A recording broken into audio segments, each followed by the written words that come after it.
Get inside South Florida with Miriam Tapia. You know what you need to do.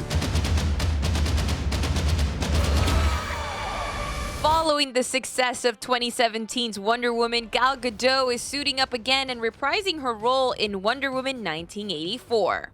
This time, the movie takes place in the 80s, where Diana Prince faces her newest foes in Barbara Minerva, aka Cheetah, played by Kristen Wiig, and Maxwell Lord, played by Pedro Pascal.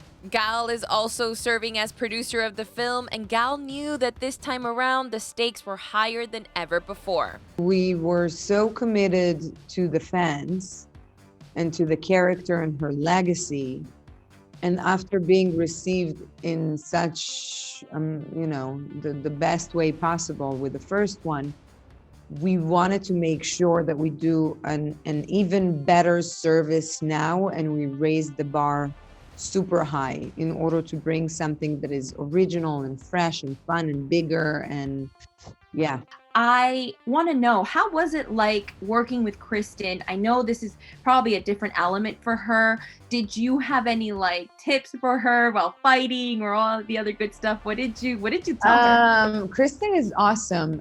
We had an instant connection and it was just easy. She actually made the working experience very special for me. She doesn't really need, she's Kristen Wiig. She didn't need any tips. I guess the only one that I gave her was about the training, and it was just like, okay, we'll get through it. We'll get through it one day at a time, because it's just a lot. And these roles are extremely physical and demanding. But other than that, she rocks. She's the best. She doesn't need any tips from me. Patty Jenkins returns to the director's chair for the sequel, and this time around, with higher stakes, meant she had to bring a more complex storyline for Wonder Woman and her foes. Well, the original way that the story came about was I made a list of things that I wanted to see that I didn't get to do in the first movie. One was getting to do a Wonder Woman movie with Wonder Woman at her full power.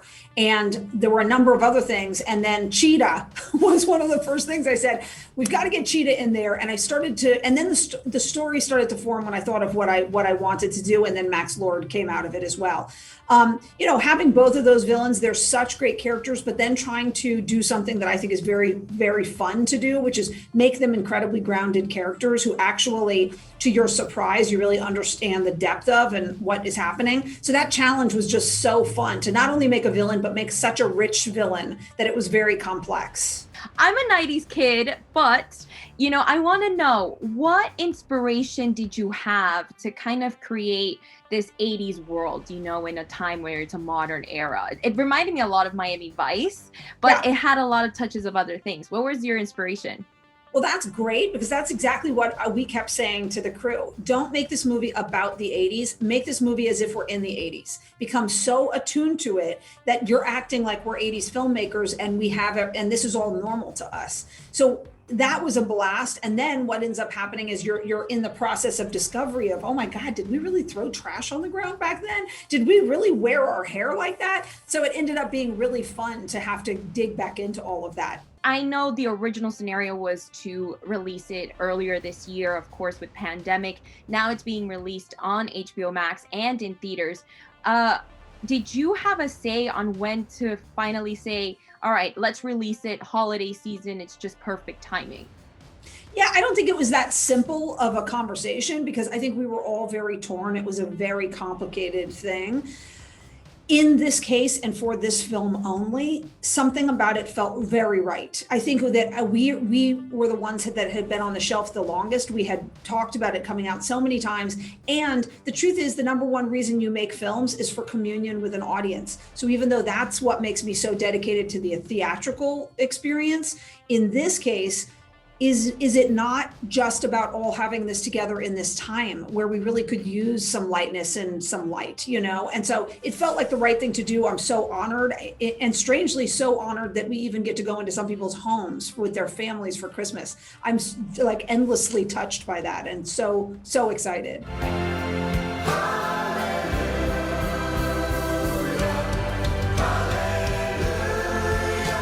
the next time we see you in the Wonder Woman role is a little movie called Zack Snyder Cut Justice League.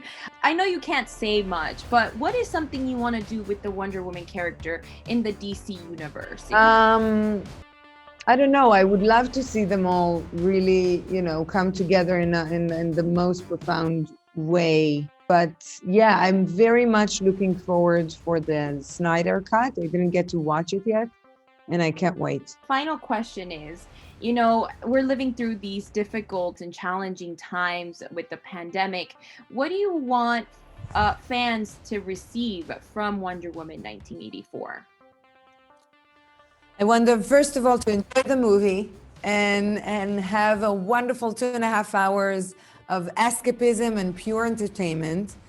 And then I hope that we can trigger something in their hearts and bring them some joy and hope and love.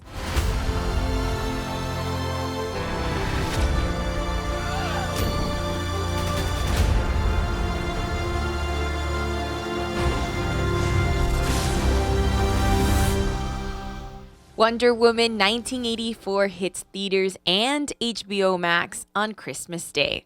I'm Miriam Tapia, inside South Florida.